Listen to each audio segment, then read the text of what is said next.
The Prepper Podcast, episode 49.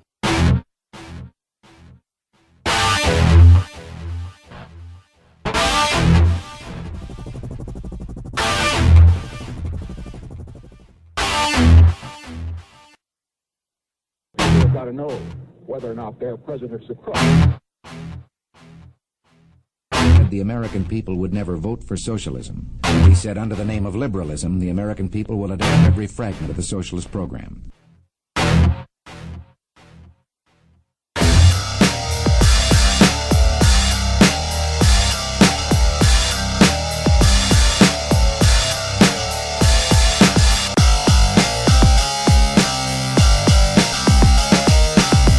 The Prepper Podcast is an up-to-date survival podcast based on military wilderness and modern-day survival and may be found at theprepperpodcast.com. I am Ken Jensen, the host of the show, and this is the podcast about everything survival. My goal is to teach you strategies on self-reliance and to develop survival skills and critical thinking in everyone, resulting in a more resilient and a more enjoyable life.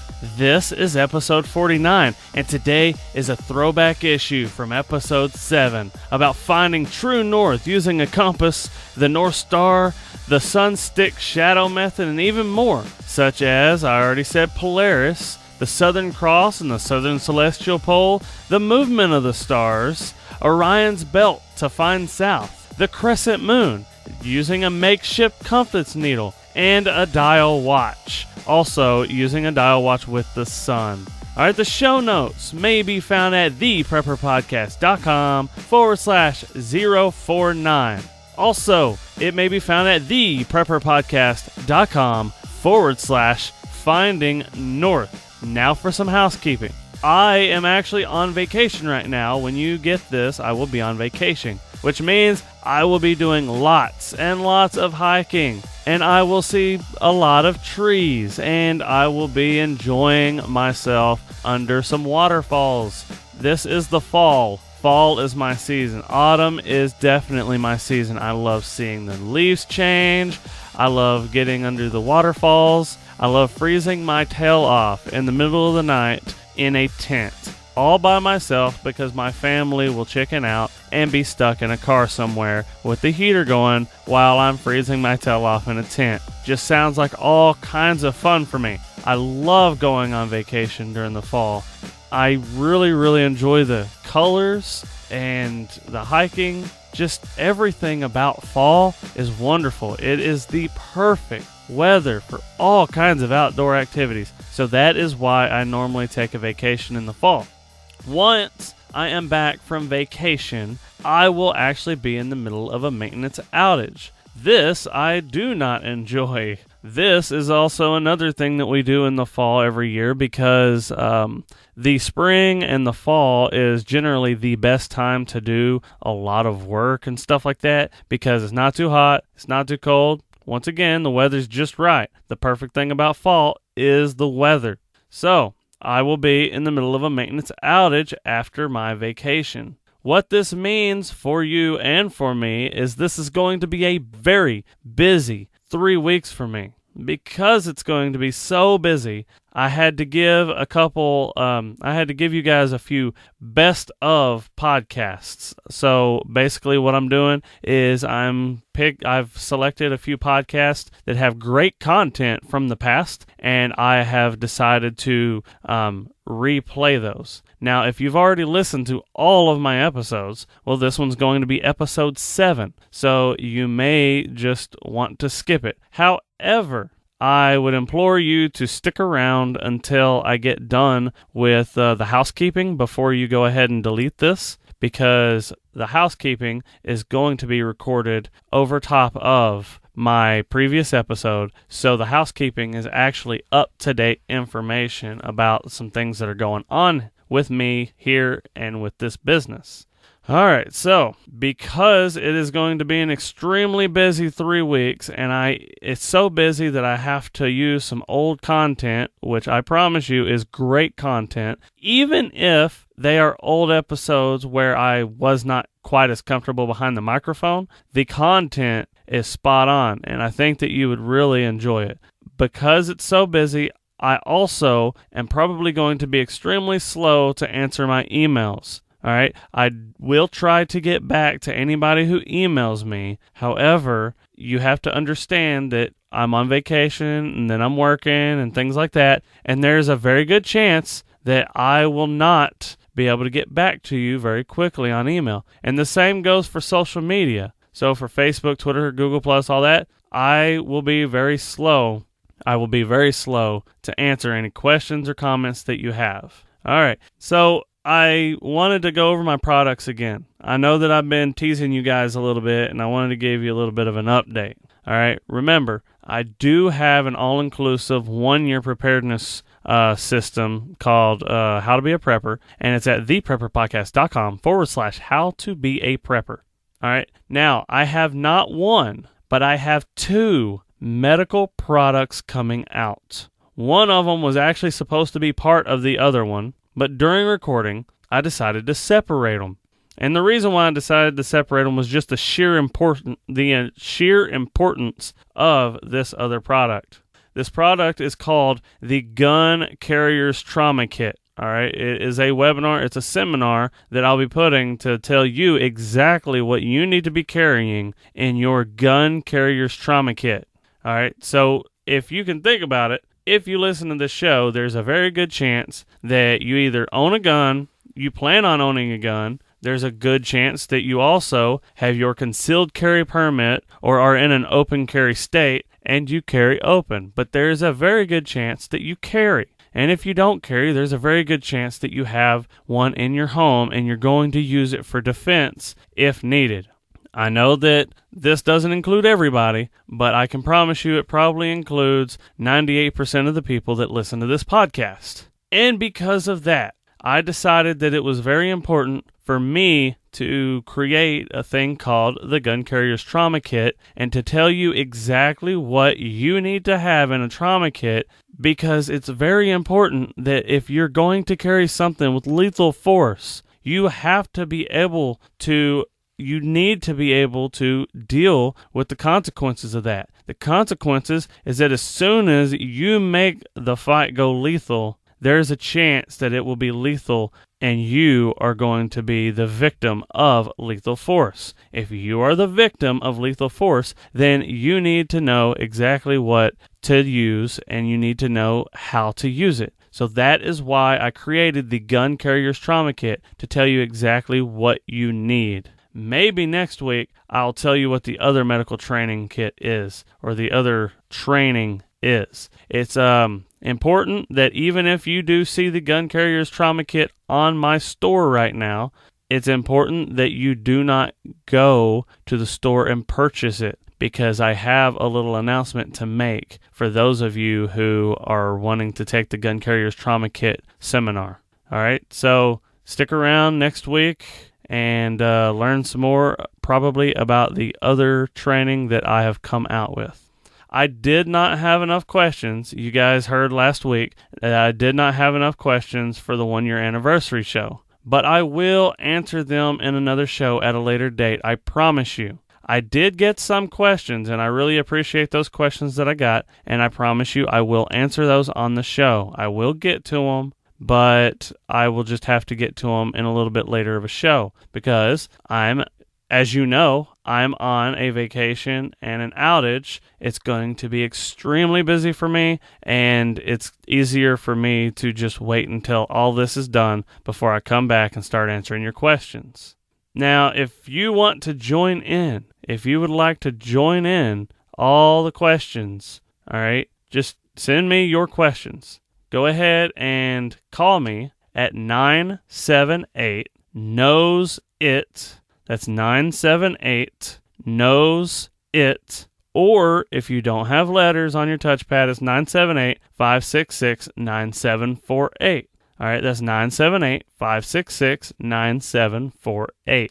If you do not want to call me, there is another way that you can do this. You can go to my website. There's a green banner on the right-hand side, If you click on the green banner on the right-hand side, it will give you the opportunity to record a question on your computer using the microphone built into your computer. So if you have a built-in microphone, or if you have a desktop microphone or something like that, then you can go to theprepperpodcast.com and you can record your question on the green bar on the right-hand side of my website. And it will email me an MP3 version of whatever you leave. Those are the methods that I prefer. I prefer audio because it's less boring. If you absolutely must, send me written questions. You can send me questions at ken@theprepperpodcast.com and put questions, questions for Ken, put feedback for Ken, anything like that. Or you can go to the social media for the Prepper Podcast, and you can that is theprepperpodcast.com/Facebook, or theprepperpodcast.com/Twitter, or theprepperpodcast.com/Google+. So now that I've really gotten through all of the housekeeping and stuff like that and redone the intro, let's go ahead and send you back in time to episode number 7, where I talk about finding true north. You're going to want to know how to, if you're into camping and hiking and stuff like that, or if you're just the type of person that likes to listen to this style of podcast and you want to find your way out of a bad situation, it's always good to be able to know where you're going to go, where you're at with the earthly coordinates, north, east, south, and west. So really in survival, there is one basic rule that you need to know first, and that's know where you are relative to where you want to go.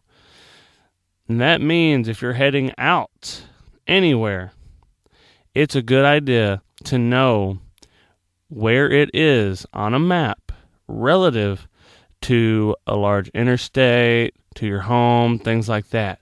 If you are in a scenario and you are the type of person that prepares to be in a scenario where you don't want to be found by people, well, then you know which directions to go to stay away from people.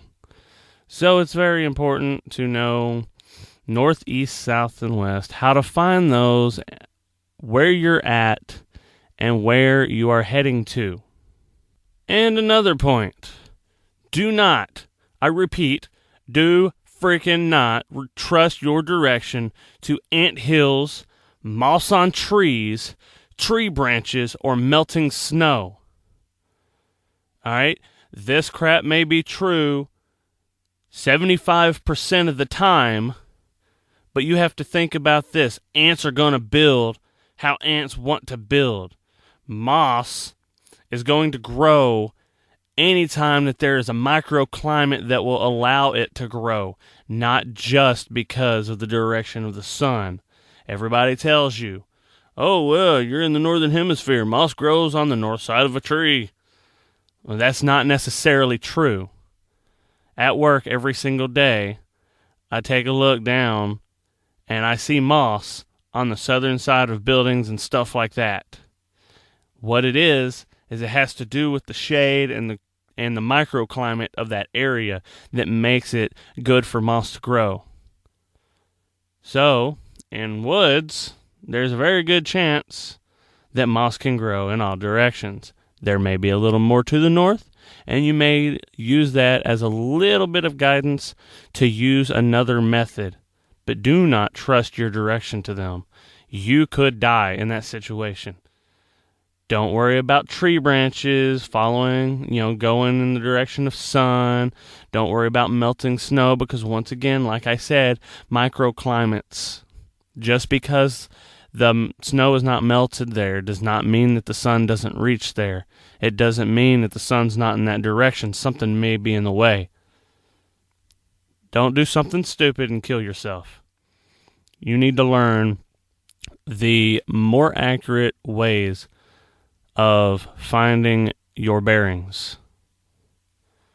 This is especially true when you're lacking experience. The more knowledge you have and the more you practice with it, the better equipped you are if you need to find your way back to civilization or escape it. So, let's get started on the better methods of finding your bearings. The very first thing that I'm going to talk about is my GPS. I actually really like the Garmin Dakota 20. There is another one, I think it's called the Colorado. Don't quote me on that. Just look up Garmin, go to Garmin's website, and you can figure that out.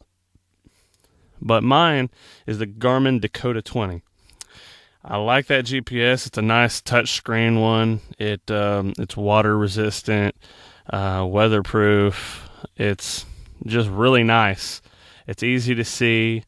It's got backlighting on it, and the batteries last for quite a long time for what it is.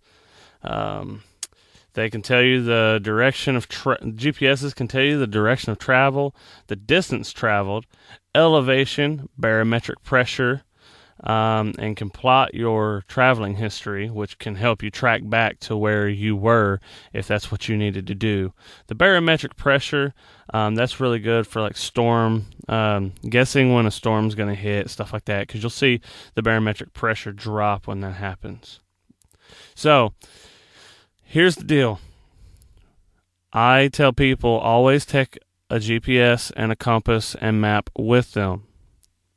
You may be able to find your way out using the sun, using sticks, using all kinds of different methods, using the stars. But, like I've told many people in my blog, if you have to rely on those methods, you've already failed in some aspect. So, you need to be prepared for the worst thing to happen, but you need to do whatever you can so that that thing doesn't happen. In other words, prepare for things that you may have to rely on, but also prepare so that you don't have to rely on those. So the GPS is very accurate, and it can plot where you've been on a map, which makes it very easy to use. Lots of cell phones have GPS now, but we all know that cell phone batteries do not last very long. So I still would say get a dedicated GPS. Now, if you're doing something like geocaching, you can use your cell phone, compass, and everything else for the geocaching, and that's fine. But you should always have some other method. Next is using a compass. The compass points to magnetic north, not true north. So when you're using a compass, it's very important that you adjust the bezel ring based on your map. I have done a video on this, and I'll, if I remember to, at the end of this, I will attach the video in the show notes today. And the show notes, once again, theprepperpodcast.com/007. I will add that video so that you guys can kind of get a better idea of how to do this, because there's only so much that I can explain to you over audio. But learn to use the map and the compass. And what you're going to need to do is you're going to have to match up true north with magnetic north, and you're going to do that with your bezel ring. That may be the wrong way to say it, but that's the way I've been saying it for some time now. So it's the bezel ring, and you're going to rotate that and in order to line up the north on your bezel ring with where your needle is pointing. So you sit your map down on the table. The arrow of your direction of travel arrow, go ahead and point that to the north on your map, and you take your bezel ring and you rotate that until the orienting arrow is pointing to the north. Okay? That will help you line up your compass so that you can use it better on a map. And once you map out your direction, then you will be able to use your compass pointing in the direction that you're walking. You can use landmarks that your direction arrow is pointing to, and then walk to those landmarks. When using a compass, go ahead and choose landmarks that are far away, as far as you can see, and a landmark that's easy to see and that you won't forget, because what's going to happen is you're not going to be able to look down at the compass, and you're going to trip and fall all the time if you're looking down at the compass. And if you just look in the direction of the compass, put the compass in your pocket, and then walk, you're going to walk in circles. It's been proven that people will walk in circles if given the opportunity. So what you're supposed to do is use it to find a landmark and follow that landmark. Go in the direction of the landmark, and when you get to it, then you can use your compass again. You can also use that landmark to line up to another landmark, but it's best to use your compass again if you have it. All right, that's going to be enough on the compass. If you want more detailed instructions on how to use one to orient your map and figure out which direction to travel to go, just check out the video. I'll put it on there. All right, the next is going to be your GPS batteries have failed. You were an idiot and you forgot to bring your compass. So now what do? We can, if we're traveling at night, or if we just want to use, if we want to find a landmark at night or something, we can use the North Star.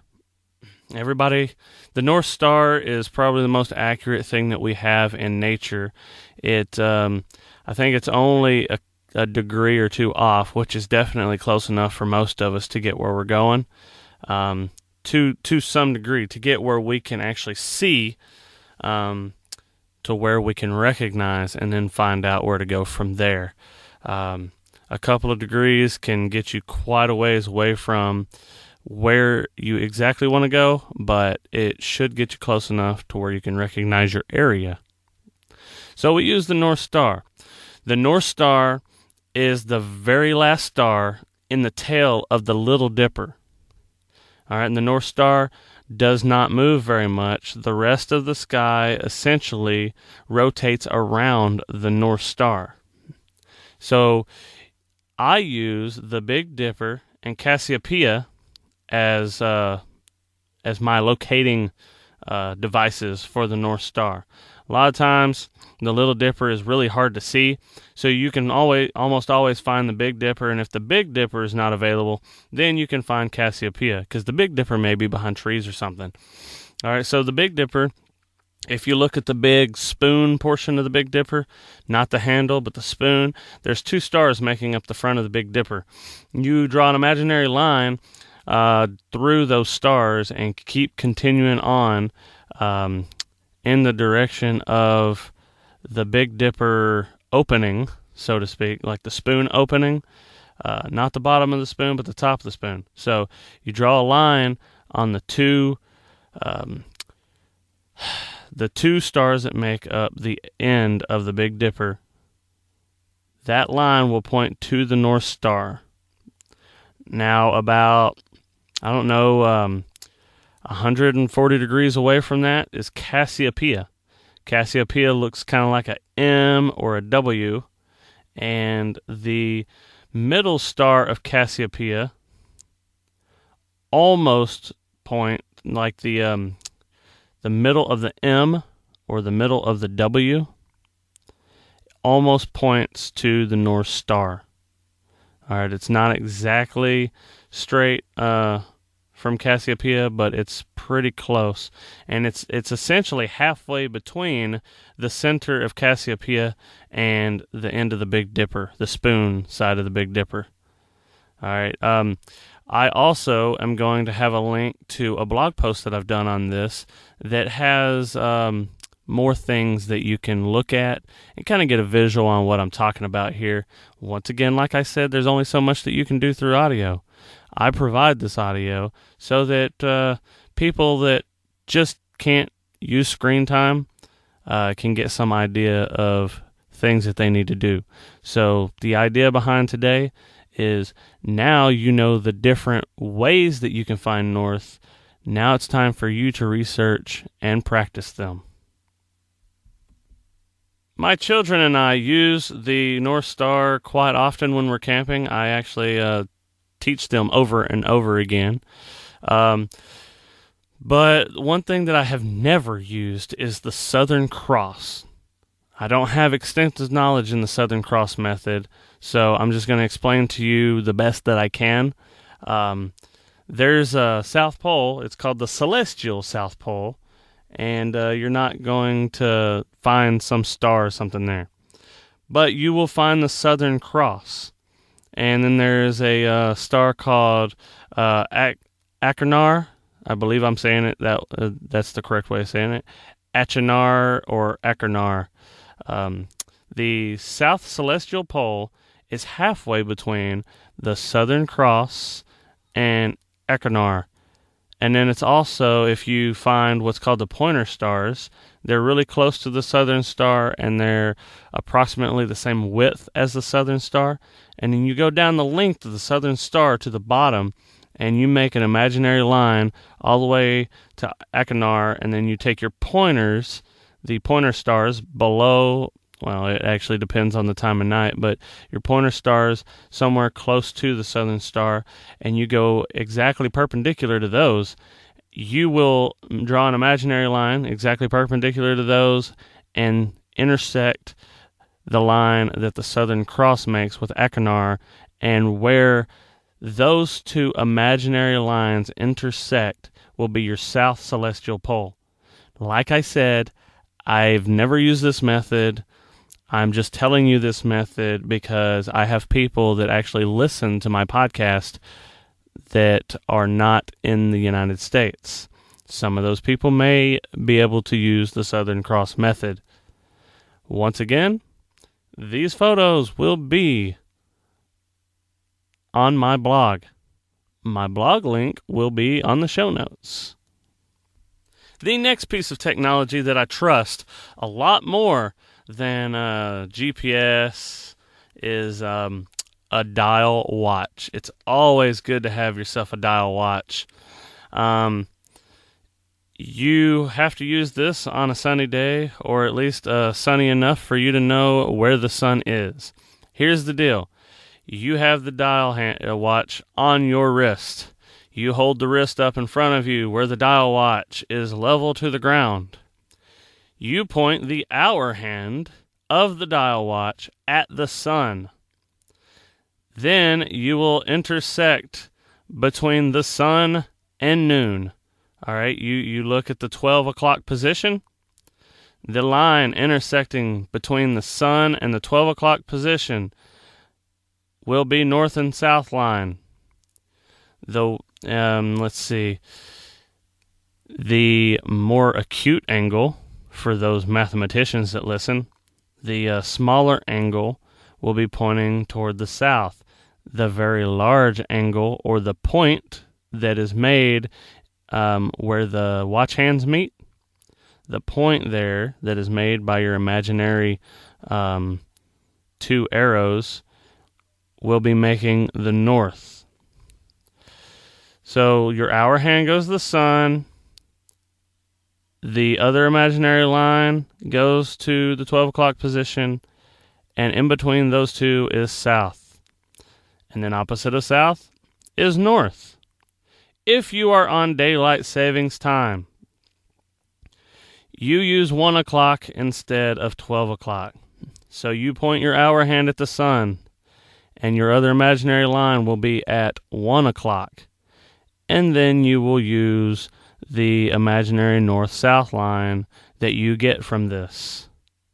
If you are in the southern hemisphere, it's still pretty much the same idea, except you will point 12 o'clock to the sun, and you will use the hour hand as another imaginary line. And then you will find your north-south line in between once again. So in the north, you point your hour hand to the sun. In the south, you point 12 o'clock to the sun. All right, that should be enough of the watch method, but you have to use a dial watch. You can't use a digital watch. That is why every survivalist or every wilderness person should use a dial watch in the wilderness, not a digital one. All right, so the watch was actually designed after a sundial, and here's another method that is essentially using the physics behind a sundial to find your north, south, east, and west. Again, you can use a stick in the ground and actually find your east-west line. You will put the stick in the ground, let's say about a 3-foot tall stick. Let's make it broad enough so that it's easy to see on the carpeting, which is the ground. All right, you will put a rock at the very tip of your stick shadow. You put a rock on the ground. Go ahead and wait 15 to 20 minutes. If you wait a little bit longer, it is more accurate. So wait 15 to 20 minutes. You put your second rock on the ground at the tip of where the new shadow is. The line between the rocks is your east-west line. The first rock will be west. The second rock will be east. It doesn't matter if you're in the north or the south. Your first rock will be west. Your second rock will be east. So, if you know never eat soggy waffles or never eat shredded wheat, then you can do northeast, southwest. All right, that if you're in the northern hemisphere, you put your left hand on the west rock, you put your right hand on the east rock, and you look right in front of you. You're looking north. In the southern hemisphere, I would say you are still looking north. All right, let's go to the next method. I guess I never told you guys that I actually teach my kids that stick method quite often. Here's another method that I've tried to teach my kids quite a bit is the crescent moon. Now, this works best with the crescent moon, but if you have something that's larger than a half moon, you can still use it. You just got to use your imagination. Let's just do it with the crescent moon, and you guys can figure out the rest from there as you get familiar with it. It is said that you take the crescent moon tips, the top part to the bottom part, and you draw an imaginary arrow to the ground. And we're talking about the northern hemisphere. If you're in the southern hemisphere, it's quite the opposite. You're going to find north with this method, but in the northern hemisphere, we're going to find south. Imaginary line between the two tips. Make the imaginary line go all the way to the earth. Where that imaginary line goes is supposed to be south. I find this method a little more difficult to do. The reason why I find this method more difficult to do is because you have a lot of sky space, and lines are not very easy to use in a sky space that is round. The earth is not flat. So our straight lines don't really work too well when you're pointing it in the southern direction. You're going to be off. So what I find a lot easier is if the moon is high in the sky and we are close to the horizon with it, that imaginary line that I told you to draw to find north or south is now a bowstring. When you pull that bowstring back, your arrow is going completely perpendicular to that bowstring. That bowstring is pointing to east or west. So that's really the best way that I know to do it if the moon is close to the horizon in either direction. If you are well after midnight, it is typically going to be pointing west if you're looking at this. And if you are well before midnight, after midnight, it's going to be pointing east. Don't let me get you killed. But if you're looking at it, well before midnight, the arrow is probably going to be pointing west. All right, so next is a pretty cool one, and this is one that you learn in the Boy Scouts, and it is a compass from a needle on a leaf. All right, so the compass needle on a leaf. First, we have to have a leaf, and we have to have water, and we have to have a needle. Those aren't the only tools that we need to have. We have to have either a magnet or silk or wool. It has to be these natural fibers, silk or wool. All right, so what you'll do is you will take your needle and you will rub it in one direction. You won't rub it back and forth. You will rub it in one direction with a magnet. If you do this 10 to 20 times, you will magnetize it if you're using a magnet. If you do this about 100 times with silk or wool, you will get it to magnetize with the silk and wool. And the tip of the needle will point north when you get done with this. Well, that's assuming that you make a compass out of it. I just told you how to magnetize it. I didn't tell you how to make a compass yet. So if you find a small area of water, then you find a leaf that will float on that area of water, and you put your needle on top of that leaf.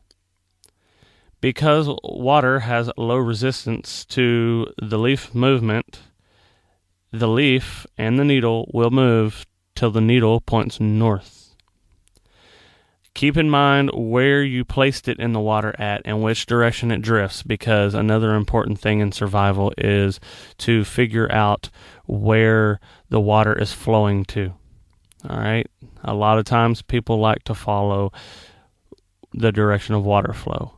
So if it's not just a little puddle or something, it's a river, then a lot of people like to follow the rivers. But this is about finding north. You use the leaf and the needle and you can find north. Another thing that I think is really cool that I found is if you take a meat tray from the grocery store, you can cut out little round holes and you can place a needle through those holes. Once again, all these photos are on my blog. You can push a needle through these holes, and then you can put it in the water just like you would with the other one, with the leaf.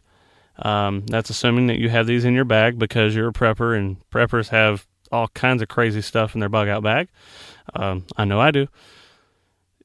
So you put it in the water, and it should turn just like the needle on a leaf, and it will point north.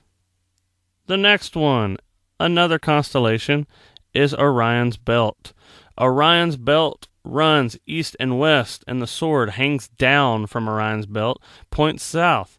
Like I said, everything is round, so the east and west of Orion's Belt is not actually very east and west. You have to make a very strange circular pattern to get it to point correctly to east and west. But the sword that hangs down from Orion's Belt does point fairly close to south. So that's what I would do, is I would look at Orion's Belt and then follow the sword to south, not the east and west line of the belt, because I don't find it to be as accurate.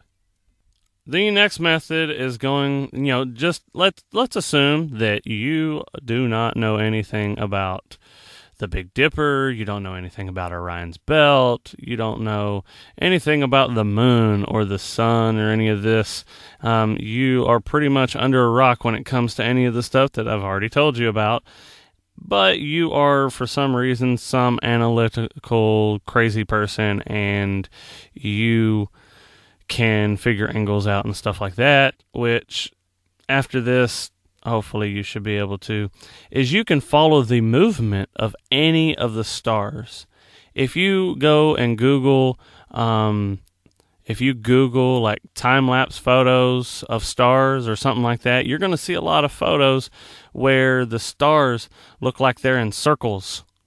They make a circle over the night. So that's what we're going to do, is we're going to allow the stars to move through the night to point us in the direction we want to go.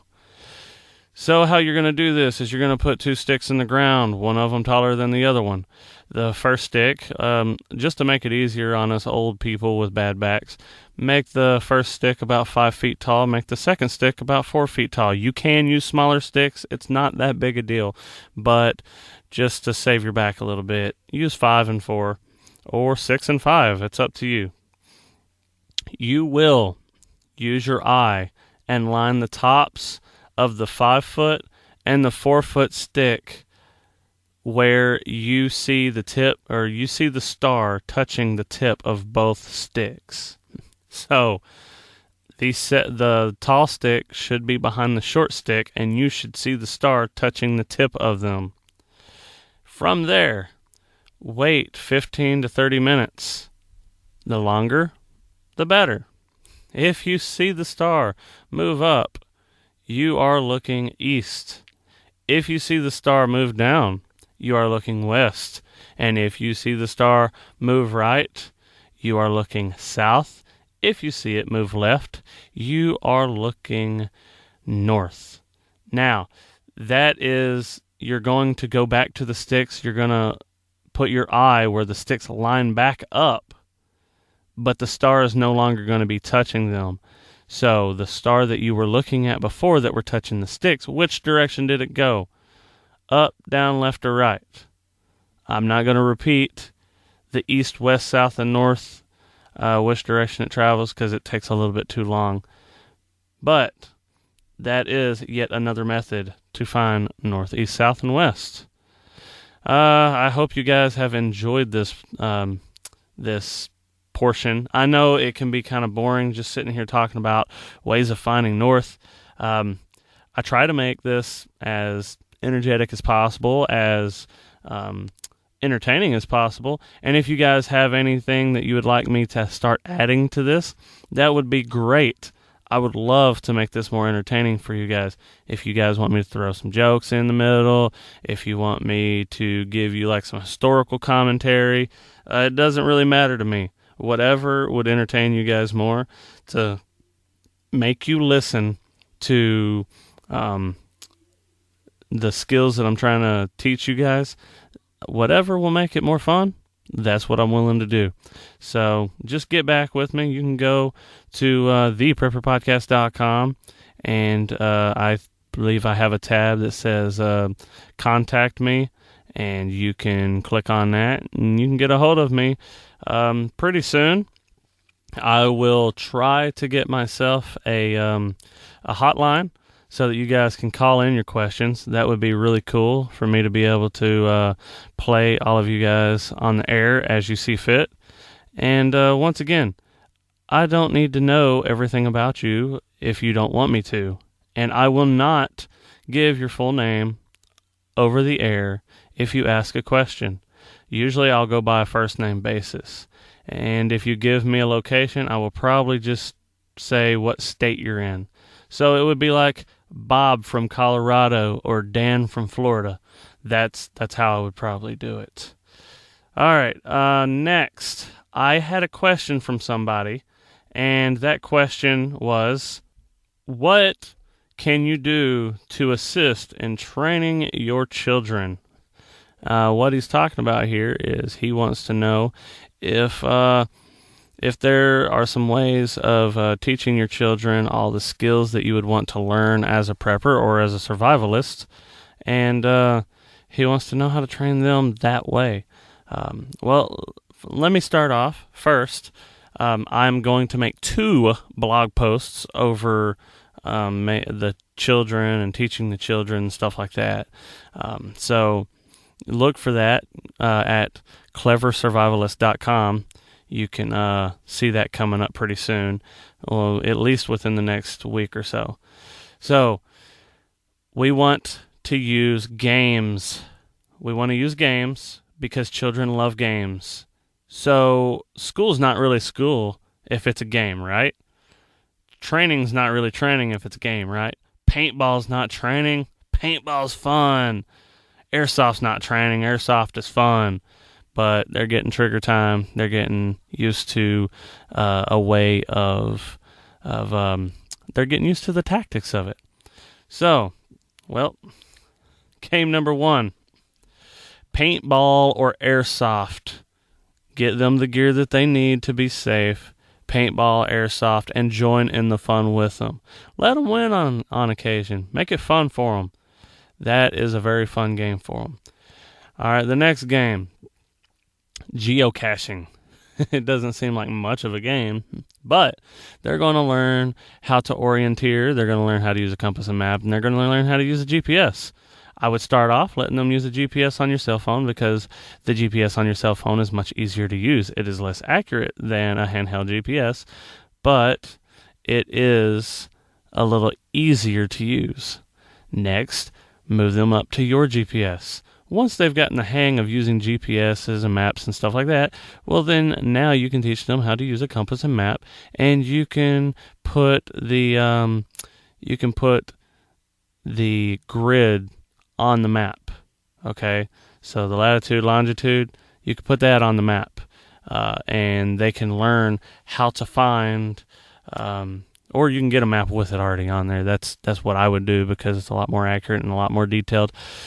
But they can use the map to find the geocaches. It's really just high tech treasure hunting, and you can find more information about that at www.geocaching.com. Next game is what can you fit in your backpack. I actually did a blog post about this a long time ago. My children and I have done that game, and they would put whatever they could fit in their backpack. I would tell them, we have 72 hours to get out of here. Or we have to get out of here right now, and we're going to be gone for like 3 days. I want you guys to fit everything in your backpack that you think you're going to need.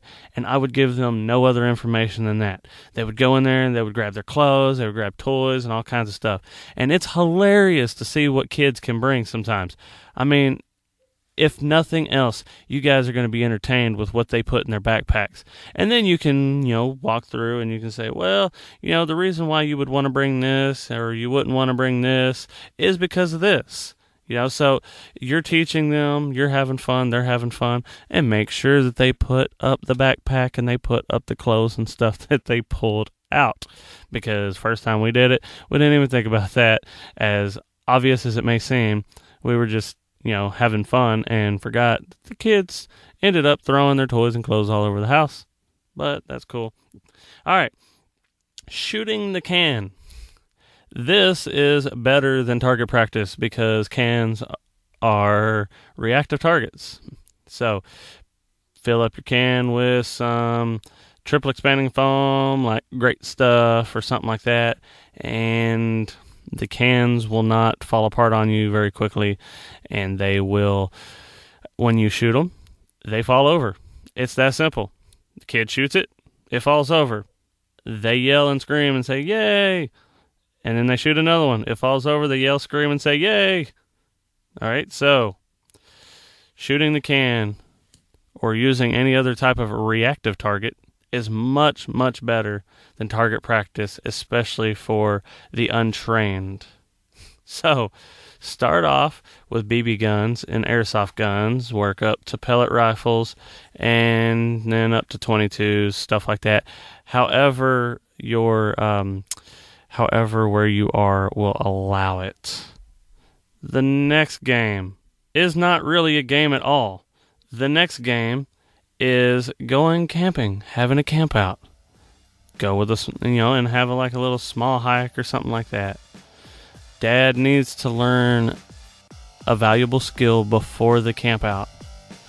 Dad, I'm talking to you. You don't need to go and learn this skill while camping. It will take forever, and you don't want to look like an idiot in front of your kids. So, spend a little bit of time through the week, learn the skill, and when you go camping, you can try it out. But let's think about something. You're trying to make a fire with a bow drill. Just because you made a fire with a bow drill at home under optimum conditions does not mean it's going to happen in the wilderness. So what are you going to do? When it does not work because everything is damp, you will pull out a lighter. and you will light the fire, because Dad is a survivalist or a prepper, and Dad has contingency plans. So that's an important thing. Okay? Well, that's going to be the end of the show. Episode number 7. Once again, you can find the show notes and any links that I decide to throw on there. You can find those at theprepperpodcast.com/007. I hope you guys enjoyed and you figured out how to find north. And I hope that I answered your question on some of the things that you can do to train your kids. And with that, this was Ken Jensen of theprepperpodcast.com, teaching you strategies on self-reliance so that you can build a more resilient and more enjoyable life. I hope that you enjoyed this throwback issue. Have a wonderful week. This is Ken, signing out.